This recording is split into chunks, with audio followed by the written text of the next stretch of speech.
Yn gynharach fe ddylson ni Leni yn hedfan. Neu'n trio. A nesa, cyfle Tudur. Ti'n bon, dwi'n dechrau ymlaen, mynd fod yn brofiad da, dwi'n meddwl. Mae'n weld yn anodd, ond gwneud pan mae'r anodd ydi o. Ond ymlaen, mae'n hwyl. A ffwrdd â fo.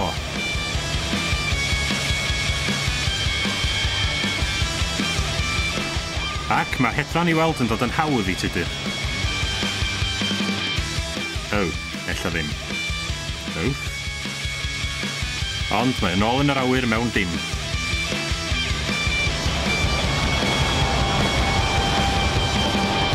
Da iawn, Tudur. Dim y fi oedd o gorau'n bendant.